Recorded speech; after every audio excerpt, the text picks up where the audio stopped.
Wow, Tom Rhodes, what took you so long? Hey, is that our introduction? Yes, it is. All right. Hey, welcome to Tom Rhodes Radio Smart Camp, the podcast where you're going to learn some shit.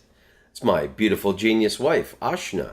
Yeah, and we have not put out an episode in many months since the end of September, and I was pretty happy to take a break, to be honest with you. My microphone broke, and I was in no hurry to buy a new one.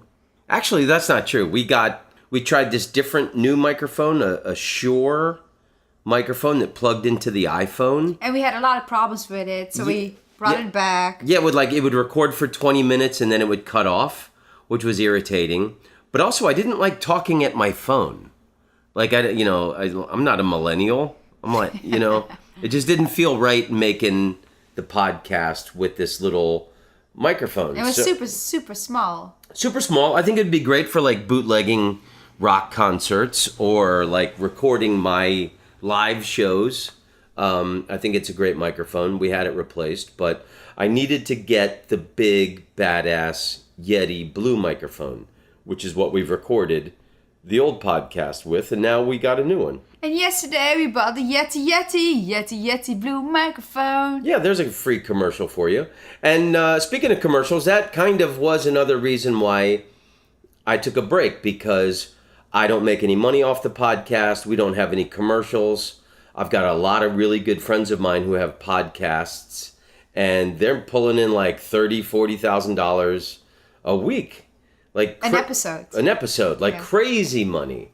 And, it's to put out an episode every week, to invite guests, have them come over and me go to their place.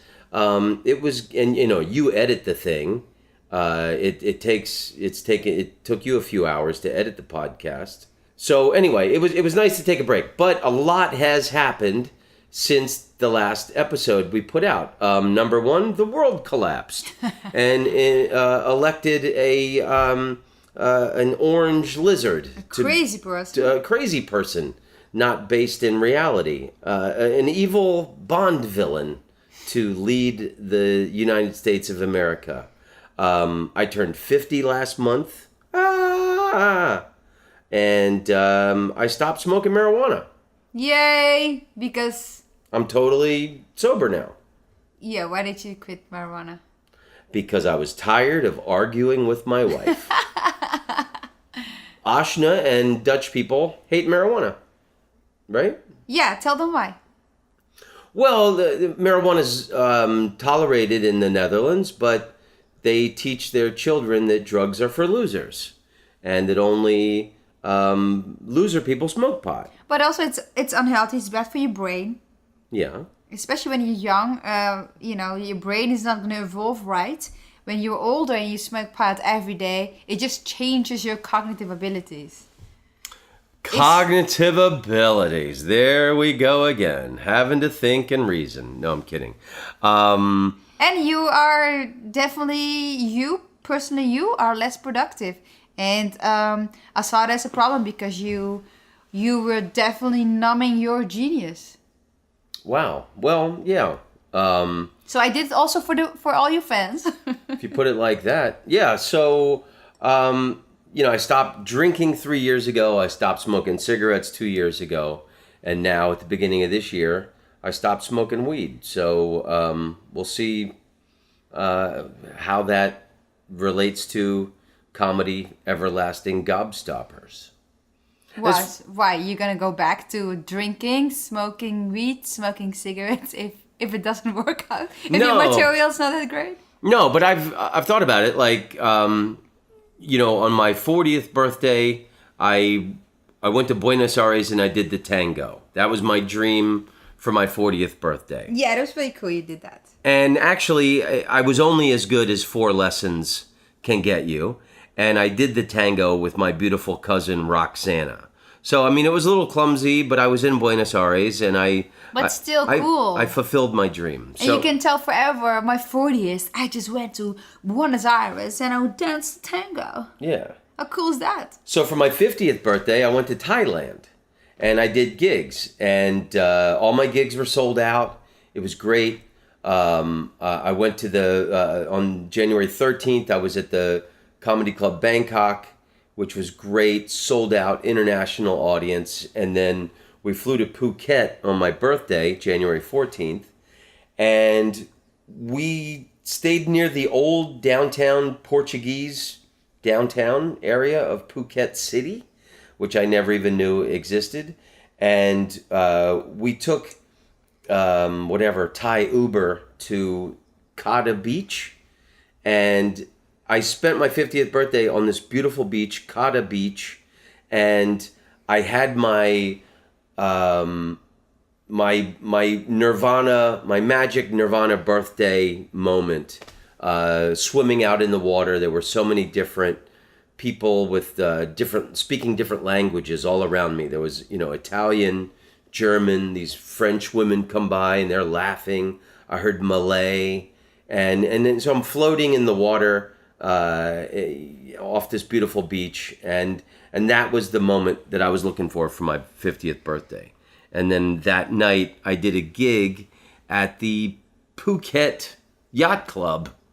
And there was a lot of Americans, and they had all voted for Donald Trump. What do you know?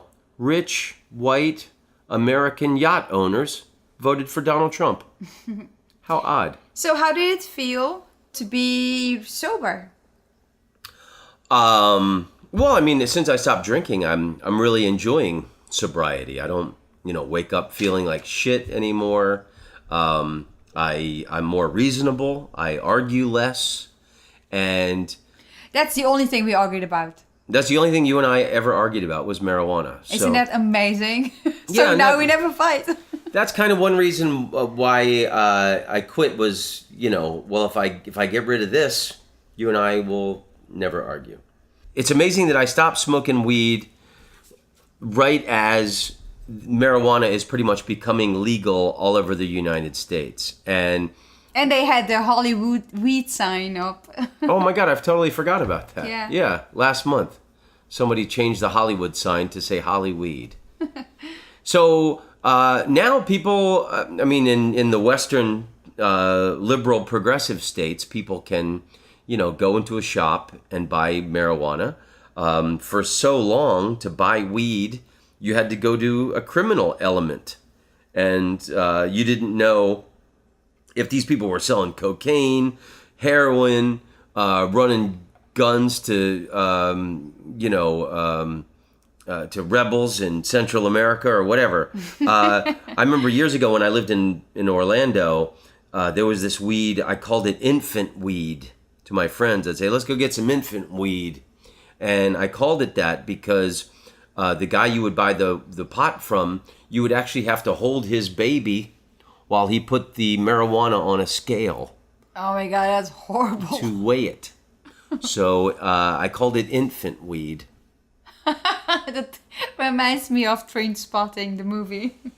Oh yeah, when the baby's crawling on the ceiling. When the woman's on heroin and stuff. And the baby's dying, yeah. Wow. Well, I think that baby had a lot of Fruit Loops and Pop-Tarts. So in honor of my high school speech and drama teacher, Mintrell Martin, the guy would give me the first 5 minutes of every class to do some jokes, do a little monologue and get it out of my system. And then I would give him the class back. So, well, I can't promise that I'm not going to throw in any jokes. But, okay, so here's my opening monologue. Did you know that the first act of every dictator is to diminish the power of the press and the media? And that is exactly what Donald Trump is doing by calling these different news outlets fake news. He's not answering certain reporters' questions. And he came out with this list last month of all these terrorist attacks that were not properly covered in the media. There was Paris, Nice, Orlando. I'm from Orlando. I think that was properly covered. The most obscure one on the list was this Sydney, Australia coffee cafe that the guy had taken over. And I was with my mom about to get on a boat in Key West to watch a sunset cruise I saw on Twitter a news thing, breaking news, and the police were going into the cafe, and I clicked the link, and I saw the cops going in. I'm on the other side of the world, and I see these Australian SWAT team people going into this cafe. So that's not true. That was totally covered. That was the most obscure one on the list. 2 days ago, Trump was rambling in Melbourne, Florida about, look what happened in Sweden. Look what happened in Sweden last night, this terrorist attack, and it wasn't even covered by the media. And, he's the one that's coming out with batshit crazy fake news and alternative facts. The people in Sweden did someone step on a meatball at IKEA? Did Bjorn Borg suddenly release his private collection of panties that were thrown on the court when he won Wimbledon? Nothing happened in Sweden. And last week, Kellyanne Conway came out and said that the Bowling Green massacre was not properly covered by the media. And obviously, she's talking about in 2014 in Bowling Green, Kentucky, when a sinkhole opened up underneath the Corvette Museum and all of these cars went into the hole. We lost a lot of vets that day. So, I don't know. These people are completely out of their minds and not based in reality. We're in for a really bumpy ride. I think the problem in the United States is we've overused the term Hitler so often that by the time we got a real Hitler, the term meant absolutely nothing. And the real Adolf Hitler, here's another knowledge nugget for you. The real Adolf Hitler wanted to be an artist. He wanted to be a painter, but he wasn't very good at it. His paintings sucked. That's why whenever I see an artist selling his paintings on the sidewalk or in a festival and they're not very good, I always buy a couple. You never know what Holocaust you could be preventing. People come over to my apartment and they go, man, your taste in art sucks. And I go, yeah, but think of the lives I'm saving. I love that joke. And I think we need to get rid of the Electoral College. It's never been explained to any of us, and it's never been taught to any American. And I was thinking, Republicans keep winning elections with this Electoral College that no one understands. And I was thinking about it. The Electoral College reminds me of this girl, Jenny, that I used to fool around with in high school. I was like 15. Like when you're young, when you're exploring your sexuality, like the first time you're like experiencing nakedness and sexuality with a human. I had that with this girl, Jenny. And before we would fool around, we would always play strip poker. And neither one of us knew how to play poker. So I had convinced Jenny that a queen and a 2 beat everything. And you have no idea how many times I threw down a queen and a 2 and said, oh, sorry, it's a queen and a 2. And Jenny would peel off a piece of clothing. Okay. So I think the Electoral College is the queen and the 2 playing strip poker with Jenny. I think the American people, they kind of want to get fucked. It doesn't matter what the game is. It's just a preliminary. It's going to have the same outcome. It's pretty interesting that most Trump voters get their news from Fox News. And why would you get your news from only one person in the village, especially when that person has sold out the entire village to the Russians? Right? Boom! Kabadaba boom! What do you think? Yeah, that was my line. That's a good one. It's a good one. They say that tears and laughter are the most important things that human beings can share together. So if you look at it like that, Donald Trump has a real chance of bringing us all together. Wow, that's genius, Tom Rhodes. Thank you, my loving wife. And the other thing that keeps me hopeful is that sooner or later, Trump is going to cross Putin and upset him. And that videotape of Trump with the Russian prostitutes peeing on the bed at the Ritz-Carlton that the Obamas slept on is going to come out. And we're all going to get to see that. Trump in his most disgusting, degenerate moment. I'm sure there's been others. But, him cheering on those Russian prostitutes going, drink more water, drink more water. Keep peeing on that bed. Because, Trump, obviously, Trump has got something on this guy. Don't you think? Oh, yeah. Not something, a lot. I think a lot. I think that's how billionaires live. They have many secrets together and they just keep it secret because, they're all power. They love power. They love money. They do shit that we don't even know about.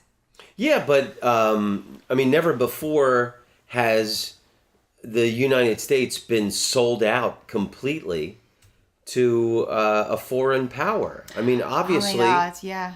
Like the Republicans. Reagan hated the Russians. Obviously, Trump refuses to speak negative of Putin. Like he was on that Fox News channel and Bill O'Reilly said, do you feel comfortable defending this killer? And Trump said, yeah, what? So what? We've got our own killers. You think America's is morally superior? And John McCain, God bless him, the next day was in an outrage saying, we are morally superior to the Russians and Putin is a killer. In Holland, it was a very personal thing. The Russians took over Ukraine. I think everyone should see that documentary, Winter on Fire, because it's the whole story of what happened in Ukraine. The people wanted to go with the European Union, and the leader, who was a Putin puppet, wanted to go with the Soviet Union, or whatever, the Federation of Russia, or whatever the fuck it's called now. That's why they had this big revolution. The Russians came in, and first it was rubber bullets, and then it was real bullets. And they violated all the human rights.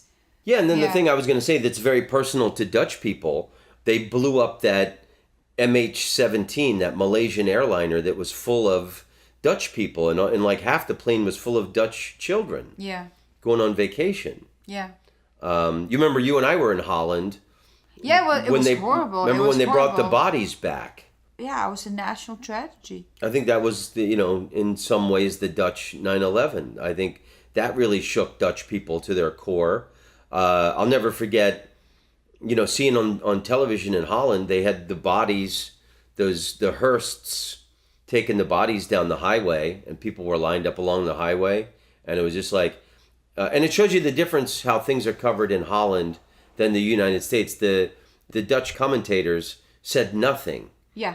Where in America the person would be running their mouth and stuff. Yeah. Really? Yeah, just to fill the air. But what do you mean? Like saying, well, now they are rocking on now the street. they're getting closer to Utrecht, and Utrecht lost 14 people. They would just keep talking for some No, the commentator was very everybody was emotional. It touched everybody's heart. Yeah. They were quiet because it's kind of a respectful thing to do, Yeah, and you and I watched that PBS documentary on Putin last night. Oh my God. I shared it on Facebook. I just would love for them to know what an fuck the dude is. That you cannot romanticize him and say, oh my God, I got respect for this dude because he gets what he wants. No, it's a vile dictator. Yeah, Putin should have Thug Life tattooed on his stomach, the way that Tupac Shakur had Thug Life on his stomach. He's a straight up thug gangster. He's a thief. The dictators in Africa, they steal all the money from their own people. Kleptocracy. So when you think, oh yeah, they sell all the resources of their country and then keep all the $1 million in their pocket. Well, that's Putin. Sold all the resources, oil, whatever they have, put $128 million in his pocket. Yeah, well, he started out as a KGB agent. And years ago when I was in St. Petersburg, I heard from Russian people that the reason he rose to power was because he had secrets on everybody. Oh, yeah. So blackmail is part of his game. Like, he's got shit on people. Videos of people with donkeys or prostitutes or who knows what. And that was his job. And I think that's why he's got the thumb on top of Trump's head. And that was his job at KGB, right, when he was younger? Well, he did something for the KGB. The KGB was hated. And then they became some other name. Not hated, feared. Feared. Yeah. Because I mean, he took pride that he was part of the KGB. so then he worked for Yeltsin, and Yeltsin was ailing, and Yeltsin was drunk, and Yeltsin had stole millions of dollars from the Russian government banks or whatever, and they thought that Putin would be the guy. He handpicked Putin because he thought he would protect the Yeltsin family, that they wouldn't. And then there was the mayor of St. Petersburg, who earlier had embezzled a bunch of money, and Putin helped him get out of the country and not face prosecution. So that's why Yeltsin thought, this is our guy. He's loyal. He's loyal. He's loyal to the corruption. Yeah. Yeah. And so he's apparently put in this entire corruption scheme. When I was in Russia, our guide, when I was filming a highlight on St. Petersburg for Dutch television, this woman who was our guide, she said, don't look at corruption in Russia as a bad thing. Look at it as a way to get things done. And that's kind of what they were saying on that documentary last night, that it's just a way to oil the machine. But then the remarkable thing in that documentary was how right when Putin came to the first year he was in power, these apartment buildings in Moscow was blown up. Oh my God, I forgot this whole thing. And that they blamed it on the Chechens. And okay, explain what... So Chechnya is a Muslim area. Russia's a massive landmass. And there's this... It used to be an independent country or state a long time ago. And they won independence. They're predominantly Muslim. So Putin was not very popular. It was somewhere in the transition of power from Yeltsin to Putin. Yes, okay. No. It was before he got the job because nobody knew who he was. Exactly, because that's the whole thing made him popular. Yeah. Yes. So then he was on saying, we're going to get them even if... Yeah, so these apartment buildings, they blew up 4 massive apartment buildings. And then, I mean, this is kind of like a 9/11 conspiracy thing. I mean, I don't believe the government did 9/11, but... They blew up 4 apartment buildings in the middle of the night. Right. So much later, they found some unexploded bombs and detonator devices that were all Russian military. Yeah. And some like explosive that only the Russian military had. So that's why they think that they did it. But that was later. Yeah, he blamed it on the Chechens. It launched a war with Chechnya, and he was really hard-fisted on the news saying, we're going to get these people, we're going to get them even if they're going to the bathroom, we're going to kill them in the outhouse. Right, without evidence. The police were going on the street just to check on Chechen. Yeah. And people were just, the normal civilian people, right? They were just hating and judgmental and thinking, these people did it. These people bombed innocent people. And then later they found, what you just said, that building that didn't go off, they found the bombs, and the bombs were suspiciously military. Yeah. Yeah. So apparently that is how Putin rose to power, was this mysterious apartment bombing. Yeah, so the guy's got blood all over his hands. And it's really interesting now with this Mike Flynn had to resign or Trump fired him. Obviously, the Republicans, people working for Trump, were communicating with the Russians during the election. This guy apparently told the Russians, don't worry about the sanctions that Obama did. And Trump might reverse it. Trump's going to reverse it and all this stuff. So next day, Putin said, oh yeah, okay, but Obama put sanction on us country, but you know what? We're fine with it. Yeah, that was pretty interesting what Trump did when Obama kicked out all of those diplomats. It was right around Christmas time in December. And Putin said, yeah, we're okay with it. And I want to invite all of the American children to come to the Kremlin and look at our Christmas tree. The guy, he's a hell of a chess player. And I think, oh yeah, they all are. And I think Trump took the chance to portray Putin in a good light, saying, yeah, that's a good decision. The guy is a good guy. It's good that he did that. Making Obama a bad person, putting sanction on Russia. You know what makes me the most angry about this is forever I thought I was a communist. You know, I used to say I was a communist when I was younger because it upset my Republican family. And now the Republicans all love the Russians. I think secretly, subliminally, it bothers me that the Republicans have grabbed my commie shit. You know, liking commies was my thing. But they're not communist anymore. And You're more of a socialist. yeah, after visiting, I've been to Russia and Vietnam and China. After going to communist countries, I know I'm not a communist. The system doesn't work. And after living in Holland, I know that I'm like the Netherlands. I'm a socialist democracy is what I'm for. I'm pro-socialism. People having health care and education and basic rights. Basic rights for people and stuff. Yeah. But this could be the only scandal that brings him down. And the press needs to stand up to this guy, to Trump. How deeply embedded in Russia and up Putin's ass is he? What does Putin have on him? Well, not only that, what Putin has on him, just how much they are working together. Yeah, how much they're working together. I think that there should be a bigger outcry in the press for Trump to release his taxes. Yes. So that people know how deep his conflict of interest. Yeah, I think we should definitely start a movement like Trump started a movement when Obama was president, asking for the birth certificate. We should start a movement asking for the tax documents. And I think, we could also do it. The media doesn't have to do it. The hashtag show your tax. We can start a revolution just with hashtags. I like that. Hashtags are the new revolution. Hashtags are the new pitchforks. Great. That's what the regular citizen in the village has now, is the hashtag. I like that. Hashtags are the new pitchfork. I like it. But, you think about, I want to know how deep his conflicts of interest are with his taxes.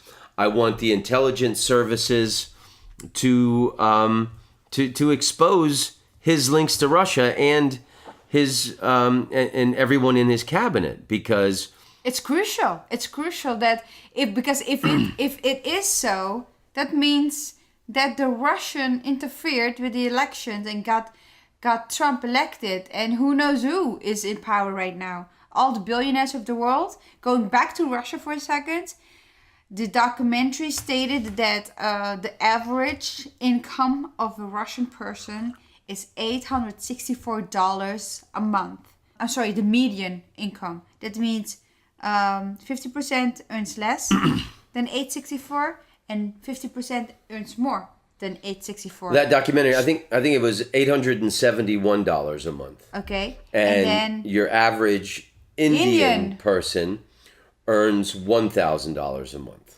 India. The median income of India is $1,000. Can you imagine how poor Russia is? And then so your average Russian is poorer than the average person in India. That baffles my mind. Wow. Another amazing, baffling fact, unethical, disgusting fact is that 110 people in Russia owns 35% of all the wealth in Russia. Wow. Just wow. And there's millions and millions of people.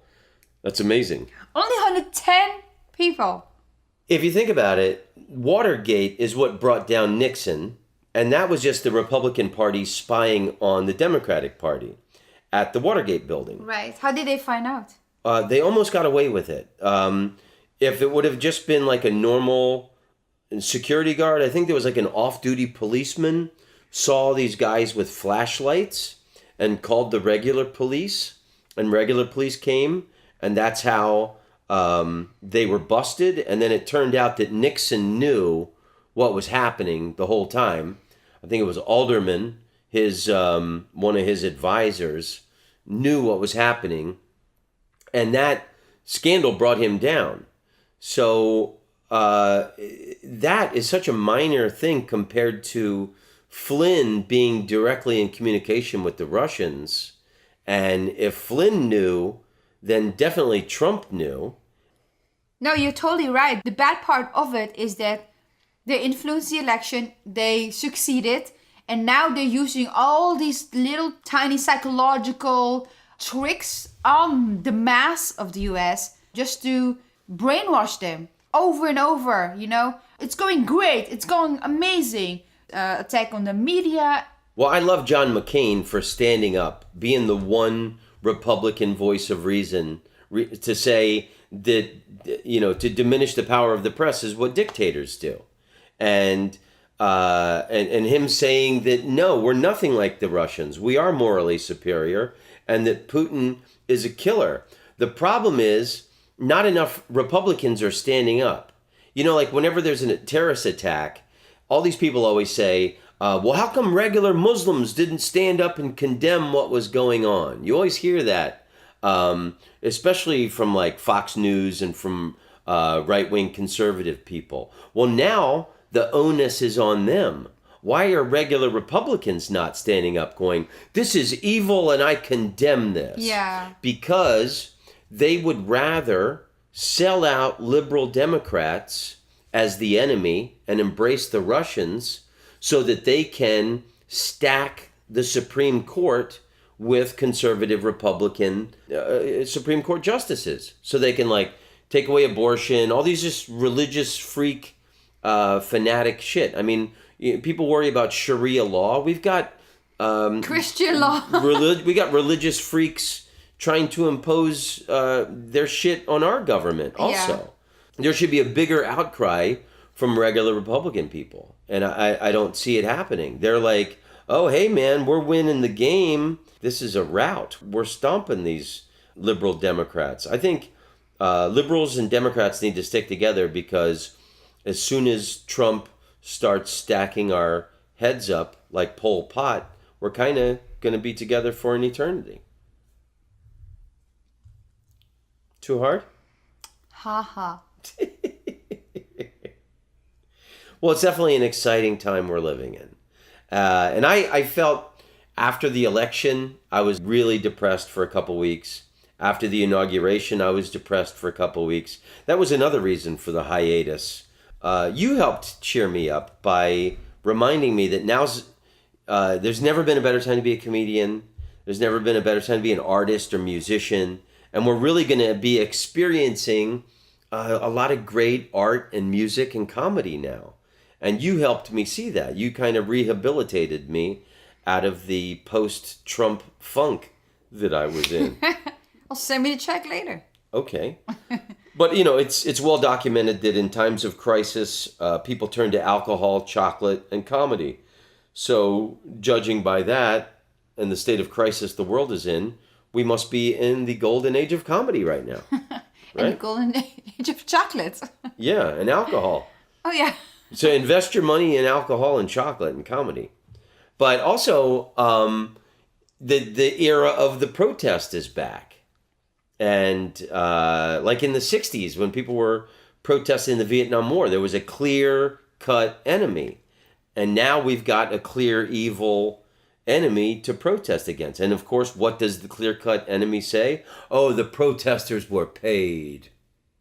And I haven't spoken to my brother in 2 years.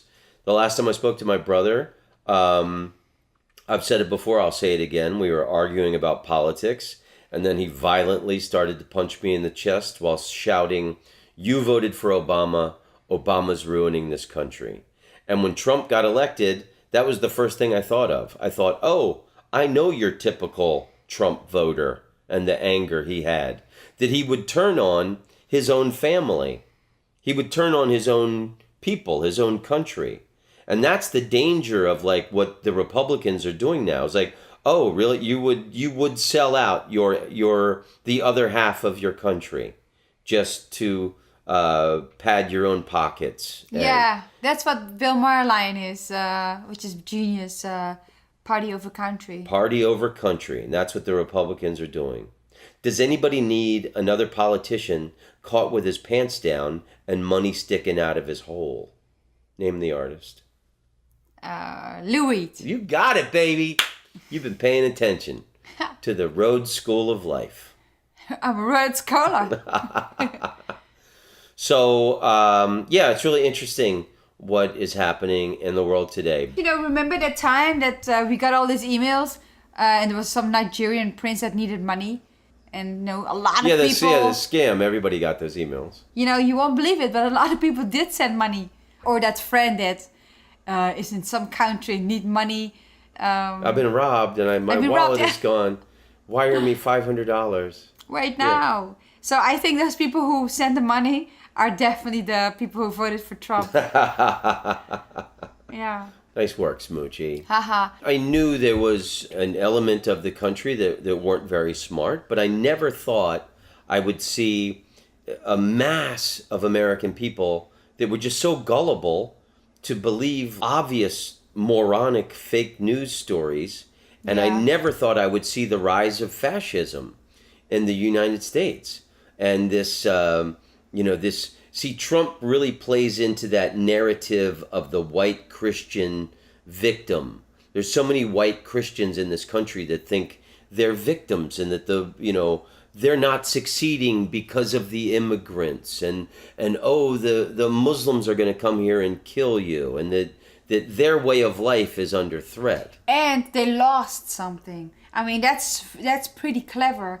Right, like Hitler, the Germans had been trounced in World War One, and they blamed it on the intellectuals and the liberals and the Jews. And Hitler, his slogan was "Make Germany Great Again," and That's a very suggestive thing, and right? Germany for Germans, and that, and you're right that they had lost something, and that they would gain something with him. Like the frightening thing about Trump, where he keeps saying, "I alone can fix this. I alone am the answer." It's like he should be wearing that in the back of comic books.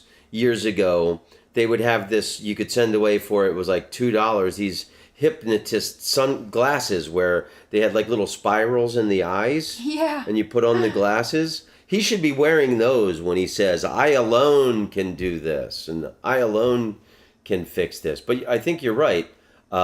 There's this psychological language that he uses to hypnotize people. Like, America has lost something. Yeah, and you will only get it back through me. I'm gonna get it back to you. And then, the normal average American will sit behind the television and think, "Oh my God, did we lose something? I don't want to lose something. Oh, those damn immigrants are taking it away from us." Yeah. Without them even proving what they have lost, right? And is it the immigrants? No, it's just the feeling, the fear that you're gonna lose something. I worked with this Irish guy in Thailand last month, and I actually didn't like him when I met him because he was saying what a great guy Trump is, and how Trump's going to be great for the world, and rich people know what's best for the rest of us.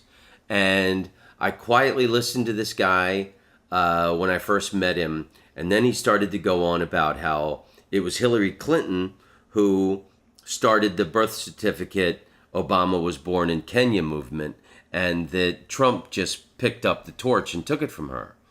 And so I told him, the guy really angered me when he said that, and I confronted him, and he brought out the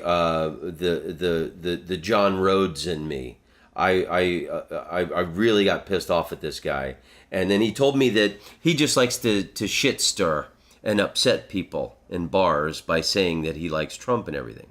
So we ended up talking, and we became really good friends. I spent my birthday on the beach with him in Thailand.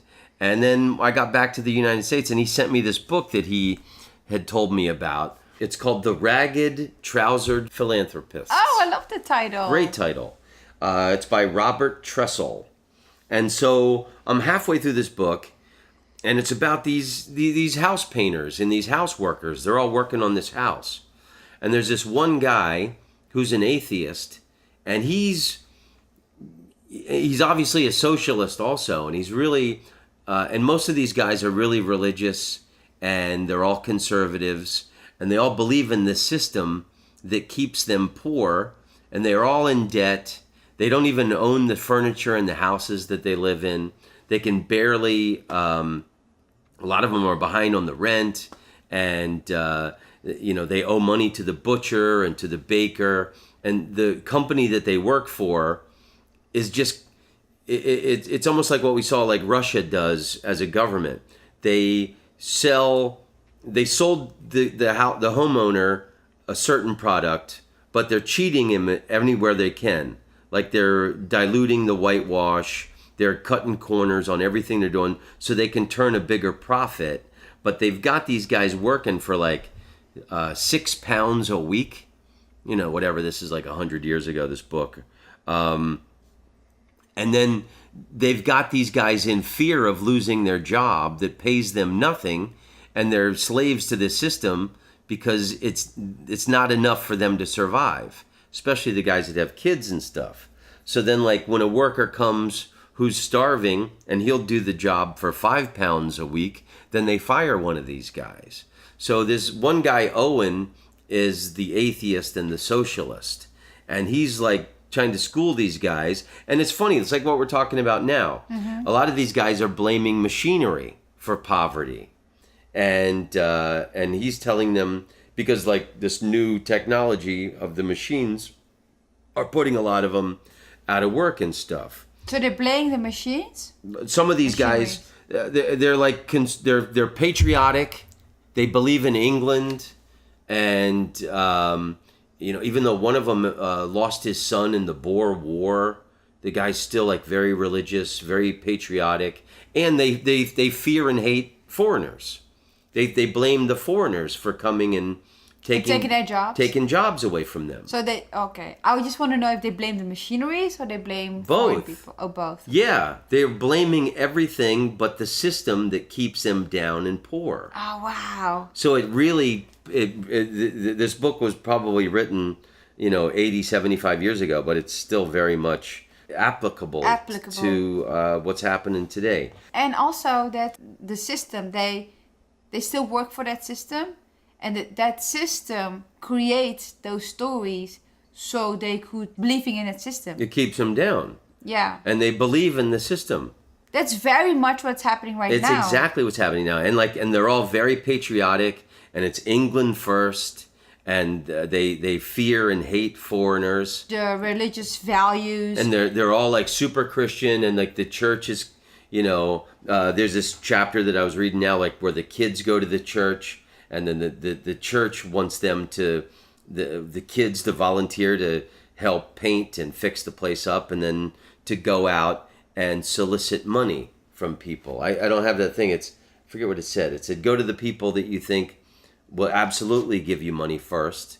Go to the people you're not sure if they'll give you money second. And then go to the people third who you are absolutely sure wouldn't give you money. But everybody's poor in this little village. It all takes place in a little village in England. Man, if a party... So even the kids are being sucked into this system. Listen, if a party uses points that religion is on their side, you know that you're getting conned. Yeah, so okay, this quote that I'm going to read, let me read you a little highlight from page 98 of the Ragged Trousered Philanthropists. So Owen, on his way home, Owen is our hero, the atheist guy. He finds a cat, and he's bringing it home to his kid. If, as so many people pretended to believe, there was an infinitely loving God, how was it that this helpless creature, the cat was starving, by the way, how was it that this helpless creature that he had made was condemned to suffer?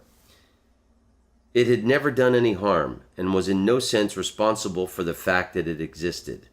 Was God unaware of the miseries of his creatures? If so, then he was not all-knowing. Was God aware of their sufferings but unable to help them? Then he was not all-powerful. Had he the power but not the will to make his creatures happy? Then he was not good. No, it was impossible to believe in the existence of an individual, infinite God. In fact, no one did so believe, and least of all, those who pretended, for various reasons, to be the disciples and followers of Christ's. The antichrists were those who went about singing hymns, making long prayers, and crying, Lord, Lord, but never doing the things which he said. It was not necessary to call in the evidence of science or to refer to the supposed inconsistencies, impossibilities, contradictions, and absurdities contained in the Bible in order to prove that there was no truth in the so-called Christian religion. All that was necessary was to look at the conduct of the individuals who were its votaries. Votaries? Yeah, votaries. Adherents, the followers.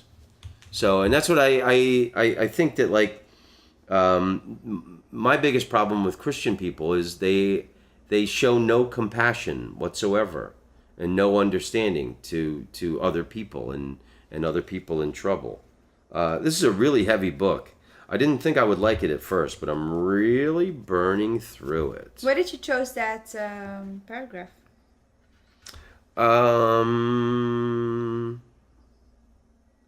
I think it's interesting. It's like, everybody is so Christian all around him in the village, and none of them will show compassion to anybody else. It really reminds me of now. Like all these, we're such a Christian country, but we want to build a wall at the border with Mexico, another Christian country. We're afraid of foreigners, blaming other people. People don't want to help anyone else in any way whatsoever. Healthcare. They're going to take away workers' rights. Unions don't stand a chance under this system. And it's just me for the people in charge, and everybody else is a rat fighting for a crumb. Yeah. It's so funny that a lot of people are talking about owning a house with a white gate. And now I understand why that white gate is for. To keep out the foreigners? To keep out the foreigners. Not the foreigners, but just to keep out just the me. There's no society in having a white gate and locking yourself up. There's no community. Hey, what do you think about that point I said, that I laid out? About what? Whenever there's a party and it will give religious points, it definitely is a con party. Yeah, well, I don't understand how the Republicans proclaim to be the party of the Christians when they have no compassion. I don't think religion should be in politics. No, and then Trump also wants to take out that the Lyndon Johnson law that separated organizations, tax-free organizations, churches, from interfering with elections. And I think the greatest thing about the United States is the separation of church and state, because we don't have religious fanatics making up the laws and in charge. Fanatics ruin everything. Yeah, I don't like it. Sports, polarizing. Video games. I mean, even Greenpeace, anything. I don't like. Yeah. Anything that makes you more extreme. Anything that makes you extreme. I hate that. I get suspicious and I get allergic to people who are so... Okay, well, I'm fanatical about comedy. No, that's not fanatical. It's your passion. That's right. Movies. It's movie time. Yay, it's movie time. Let's move on to happier topics. Yay. Sunday is the Academy Awards. And you and I actually have seen a lot of movies this year because I'm a member of SAG and they sent me all of the screeners. So what did we see? We saw Moonlight. Yeah. La La Land. Lion. We saw Fences. Captain Fantastic. Manchester by the Sea. We saw a lot of movies. So let's just go over the main ones. And you and I will make our picks for Sunday's Academy Awards. Let's start with documentary. Oh, definitely 13th.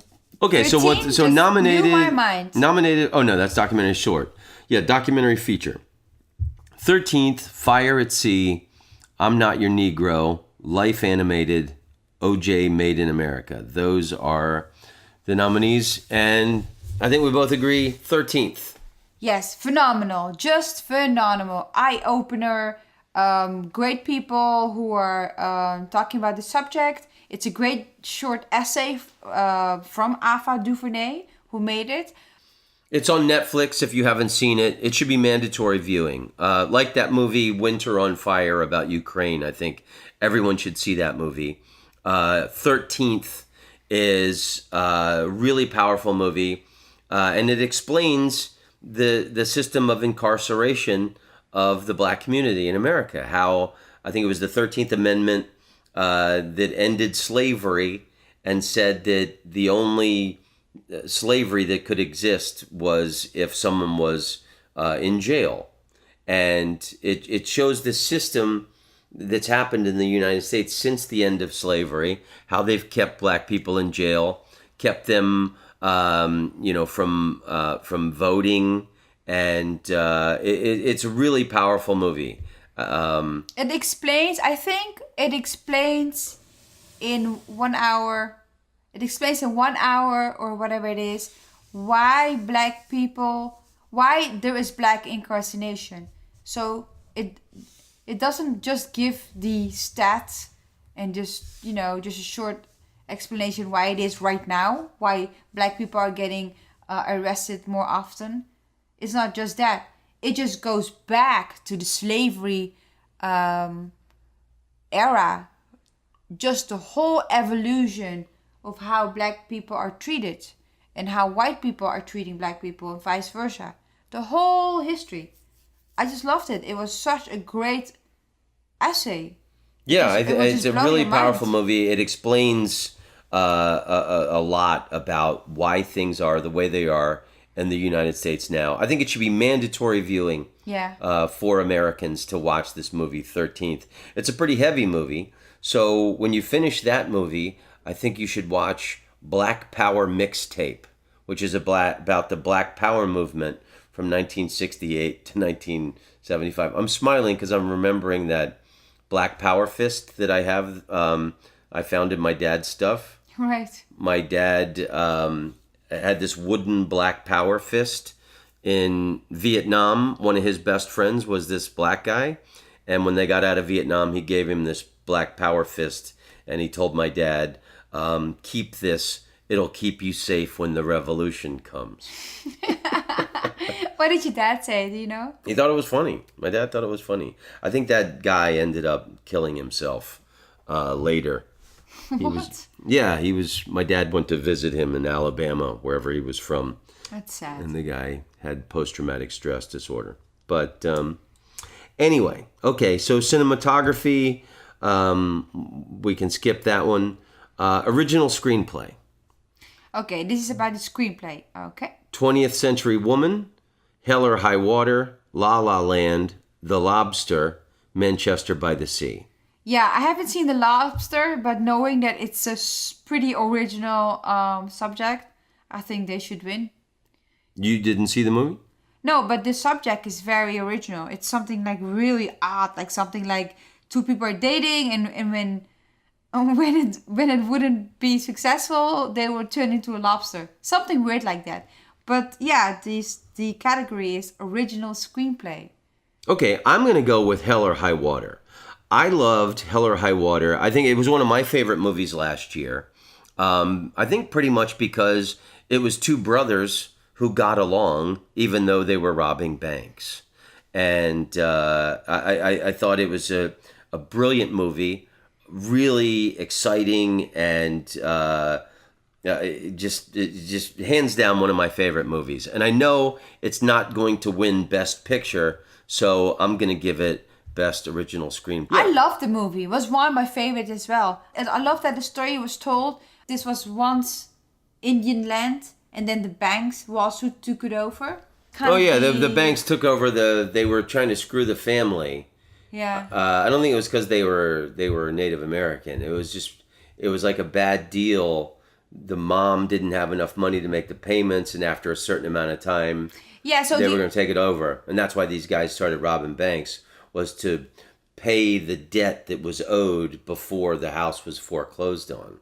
The meaning behind it was for them to say, once this was the land of Native Americans, then white people took over, and now Wall Street took over. I think that was kind of the meaning behind that movie.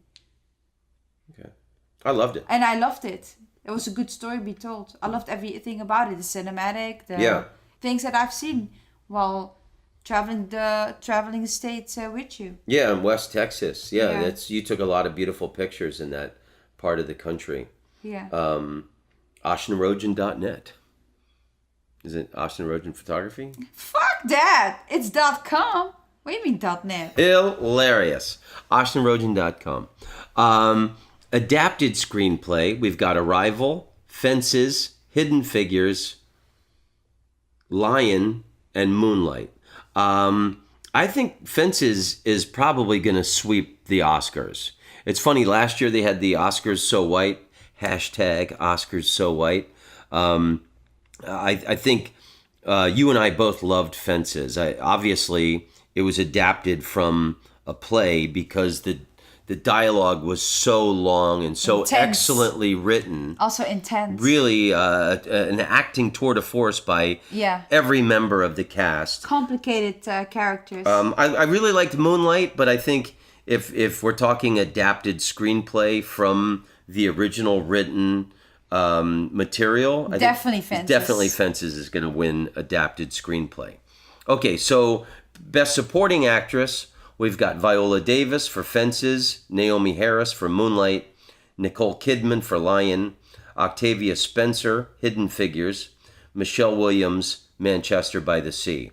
Hands down, for me, Viola Davis. Yeah. I've loved Viola Davis through the years. She's a brilliant actress, but this was just a symphony of emotions that she played in this character. She's the submissive woman laughing at the dominant husband played by Denzel Washington, and then she's afraid of him at different points of it.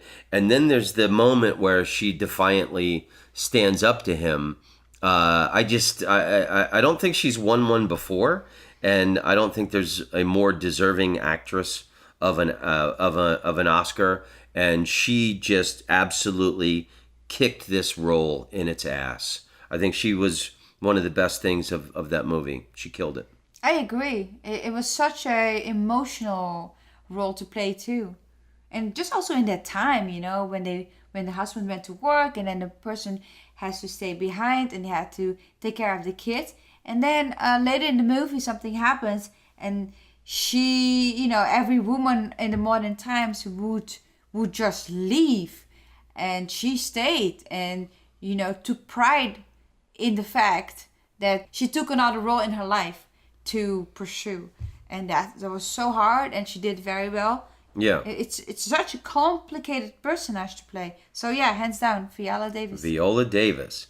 Okay, so Best Supporting Actor, we've got Mahershala Ali for Moonlight. Let me see. How do you say it? Mahershala. Okay, nice. Good work. Mahershala Ali for Moonlight. Jeff Bridges, Hell or High Water. Lucas Hedges, Manchester by the Sea. Dev Patel, Lion. Michael Shannon, Nocturnal Animals. Okay, that's... Michael Shannon. Oh, I've seen that one. Michael Shannon is Sarah Silverman's boyfriend. Oh, we met him. We were hanging out with them. They gave us a ride home last year. Yeah. He's nominated for an Academy Award? Yeah, I just realized that. We rode in a car with him last year. In that movie, he's maybe 10 minutes. He's really great in it. No shit. 10 minutes, yeah. Well, he's a great actor. He's amazing. I was talking with him about whales and how much I loved me whales. Too. Well, now we cannot say anybody else. Well, you know, I think Dev Patel was amazing in Lion, but it was he's a good actor, but it's okay, you know. Did he win for Slumdog Millionaire? I have no idea. Okay, I think Jeff Bridges already won one for Crazy Heart, so it's kind of weird. So it's a supporting actor. I think Mahershala Ali will probably win. I thought Dev Patel was the leading actor. That's what I thought also. Then who was the leading actor in I that movie? The little kid for half the movie. Oh my god! That's why he's supporting. Kid? Yeah. That's right.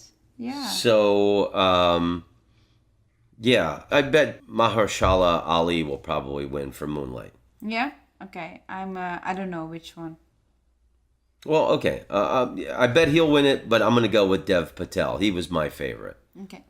Okay, so Best Lead Actress. We got Emma Stone, La La Land, Natalie Portman, Jackie, Ruth Negga, what'd you call me? For Loving. Meryl, You're so terrible. Meryl Streep, Florence Foster Jenkins, Isabelle Huppert for Elle. I didn't see Elle. I didn't see Florence Foster Jenkins. I don't think Meryl Streep should ever win another Oscar. I think she's won 4. I think that's enough.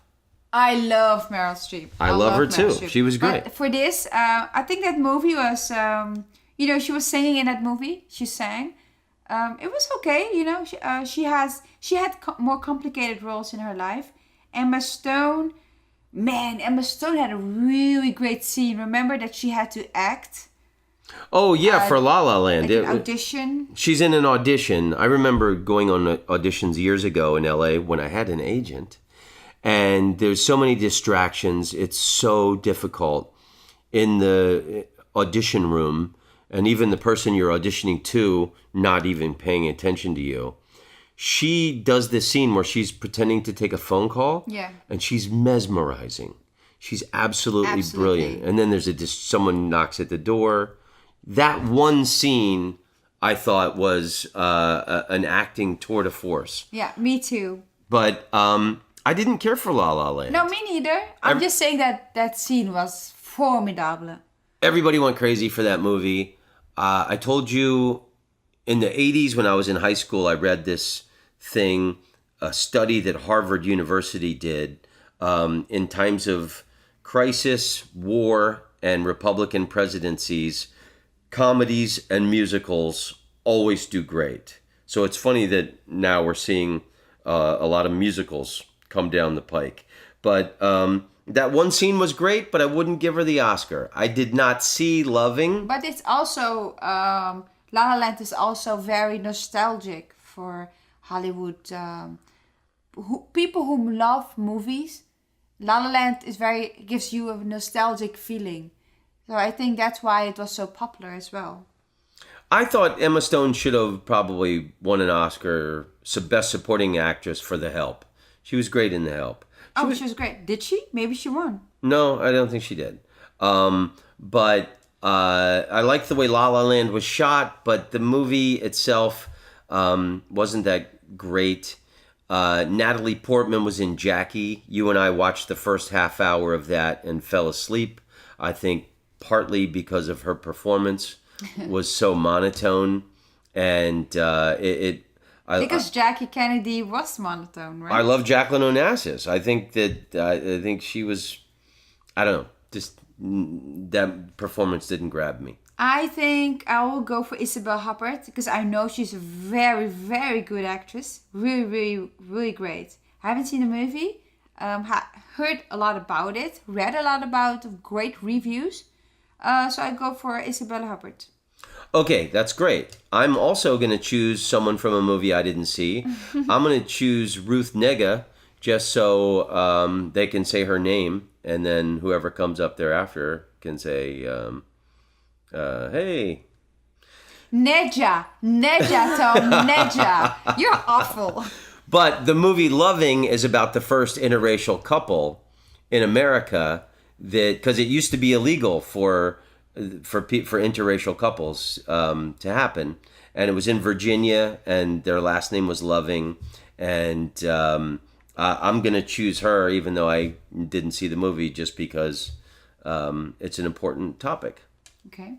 Okay, Nedja. That's how you say Maybe it. Maybe it's Nedja. I don't know. Okay, Nedja, please. That's awful. I hate you. That's awful. I didn't say the N-word. Okay, so for lead actor, we got Casey Affleck, Manchester by the Sea, Andrew Garfield, Hacksaw Ridge, Ryan Gosling, La La Land, Viggo Mortensen for Captain Fantastic, Denzel Washington, Fences. The hands down Denzel Washington. That was a complicated character. He was amazing. I think Fences is probably going to sweep the Oscars. I think Denzel Washington will win the Academy Award, but me personally, I loved Viggo Mortensen in Captain Fantastic. I thought there were some silly inconsistencies, some implausibilities in that movie, but I liked the hippies raising kids. They celebrated Noam Chomsky Day, and I liked the whole fight the power, stick it to the man element of that movie. I thought was really cool. But I think you're right. I think Denzel Washington. So what do you think about Viggo Mortensen playing that character? I thought he's a brilliant actor. I thought the guy shows a lot of texture and range of emotions. But yeah, I think you're right. Denzel Washington will win. What about Casey Affleck? I thought that was a really monotone performance of a guy. I mean, he's in grief.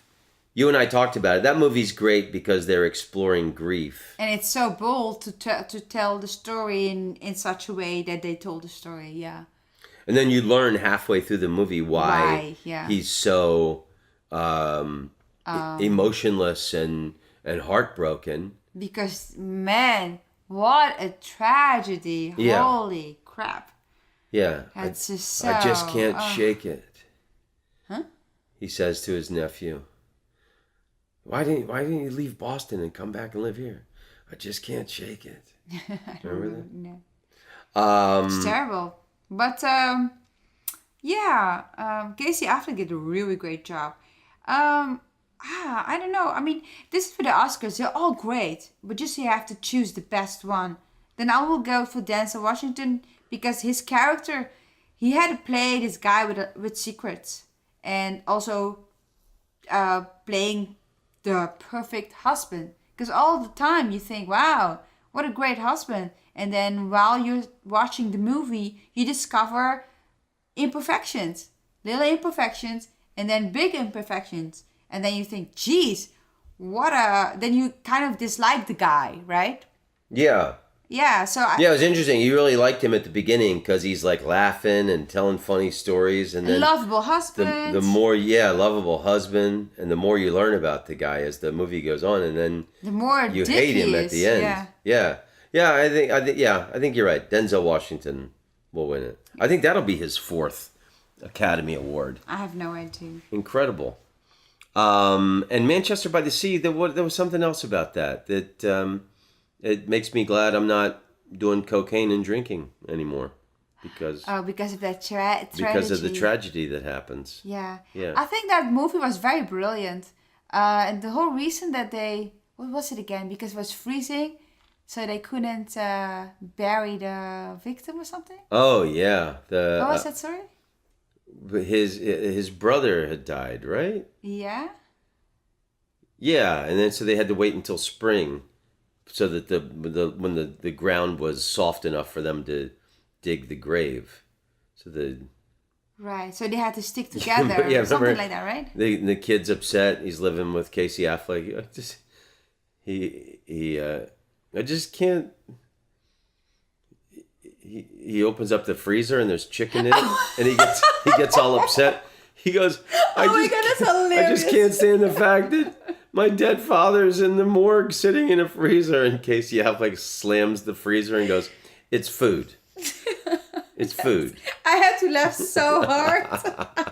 That was so funny, and the chicken keeps falling out of the freezer. Very funny. Because this is this lovable millennial guy who's very optimistic in life, and then he has his break moment when he is opening that freezer, and it just gave me the, how you call it, a certain laugh like this. Yeah, a relief laugh. Relief laugh. Yeah. It is a heavy movie, and then Casey Affleck, his character keeps getting into bar fights, and I leaned to you in the when we were watching. I go, it's the only way he can feel anything. Yeah. Because he was so destroyed by this tragedy. Yeah. That he has to get in these bar fights. It's the only way he can feel anything. Yeah, I thought it was brilliant you said that. That's why people cut themselves. Yeah. Because they're numbing their emotions. They cannot handle, what is happening to them. So, but they have to feel. It's natural to feel something. So they cut themselves. So I thought, when you said that, I thought, wow, that's it. That's how he copes with his emotions, his feelings.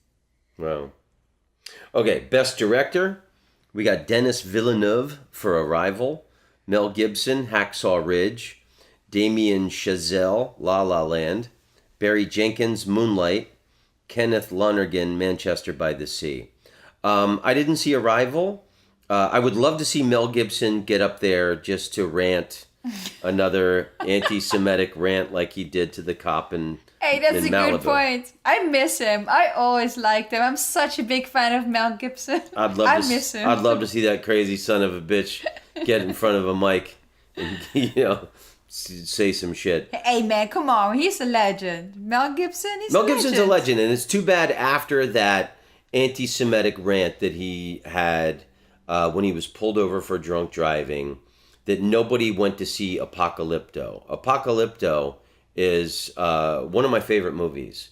I love ancient cultures, ancient civilizations, and was such a beautiful movie. An original. It was great. But what do you mean he got arrested? Well, he'd gotten pulled over for drunk driving. Oh, I thought his wife or something. No, that was the next time. Oh. No, so that was the first time, and then it was later, after that whole thing was a big scandal. The girl it wasn't his wife. It was like a girlfriend. I think they had a baby together, and she recorded him, yelling at her, and it was very terrible, mean things he was saying to her. That put the nail in the coffin of his acting career. I think that was so unfair. That's things you do in the house. You shouldn't. That's private stuff. So we can forgive Mel Gibson, but not Donald Trump? Yeah, but that's my point. He just did one tiny thing. It was a private matter. He did two things. He yelled anti-Semitic things at a cop, and then he yelled terrible, hateful... Okay, two things. But it's both private, right? It's both private situation. No, one was in public to a cop, but... Okay. But... Okay. Then who gets the right to put it out in the press? I think, like the racist basketball coach who was caught, the guy was in the privacy of his own home. Yeah. He, even though it was racist and hateful what he was saying, it was in the privacy of his own home. And free speech is free speech. Yeah. Mel Gibson was pissed off at that girlfriend.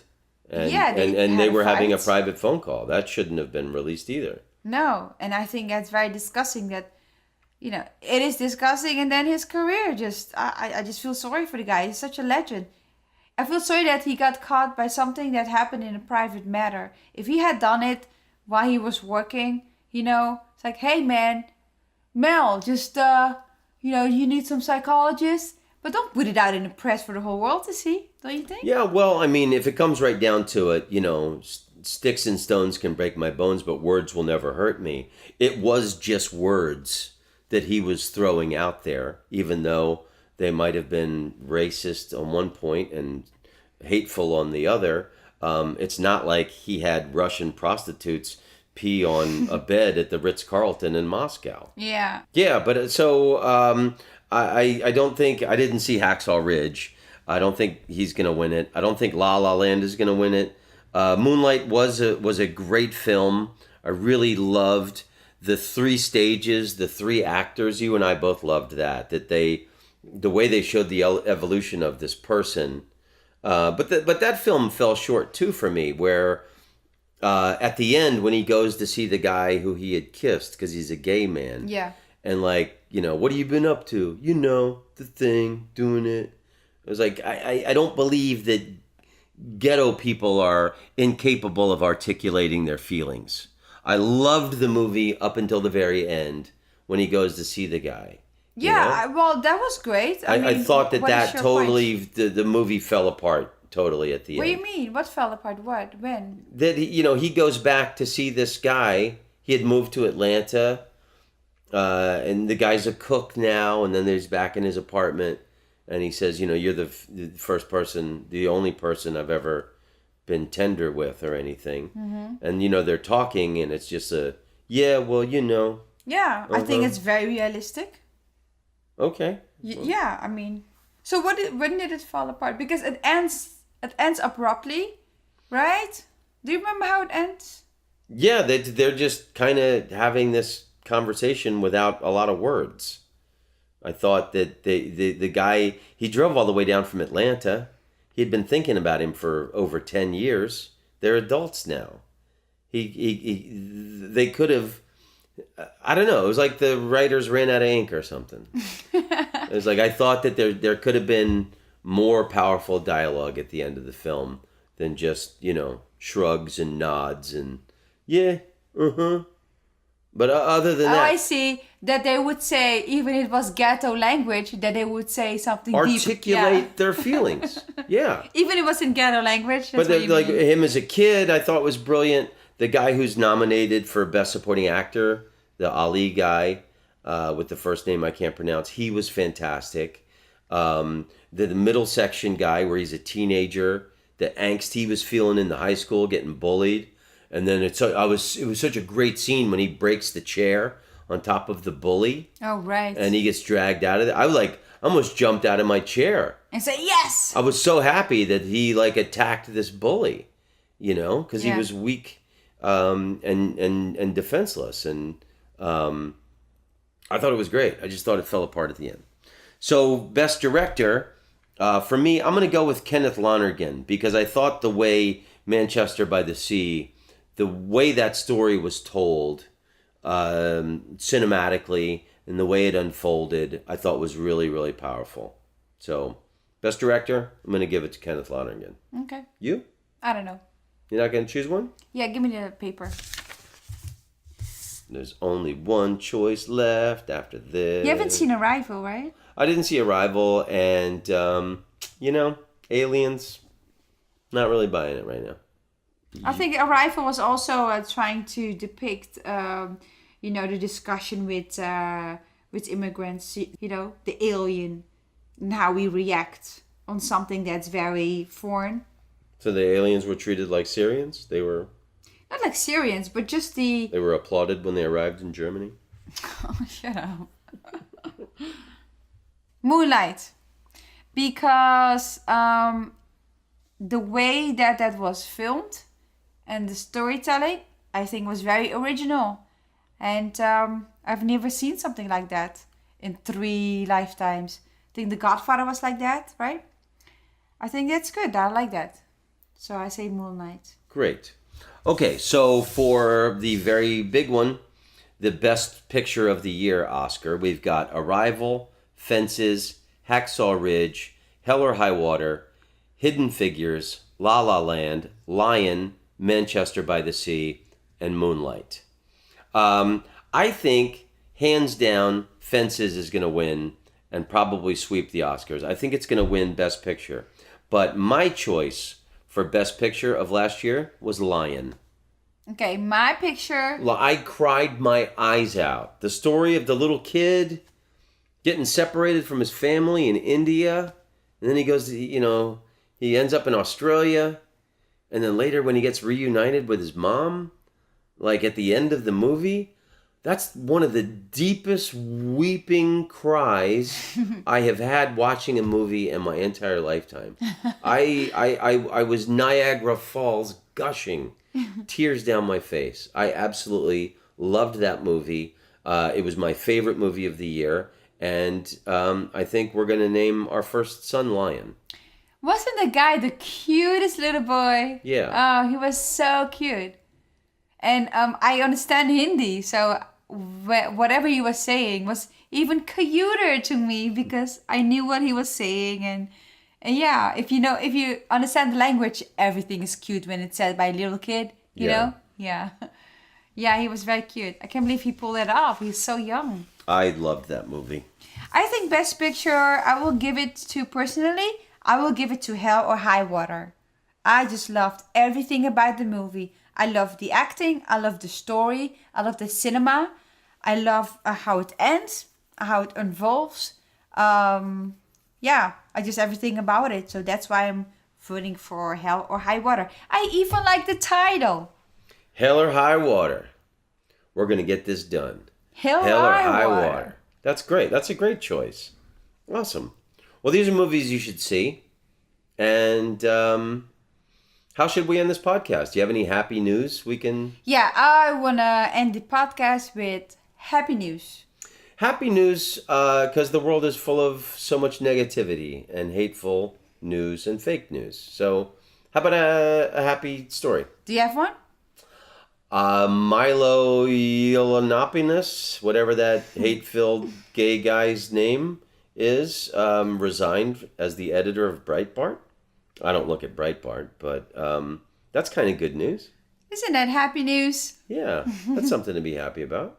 I got a gig in Australia. I just got invited to the Sydney Comedy Festival. And Yay! on September 2nd, I'm going to be doing a headline solo show at the Sydney Comedy Store. That's something happy. Congratulations. Yeah, man, I got some cool shit coming up. I'm in Tampa at Side Splitters in March. I'm at Laughing Skull in Atlanta in April.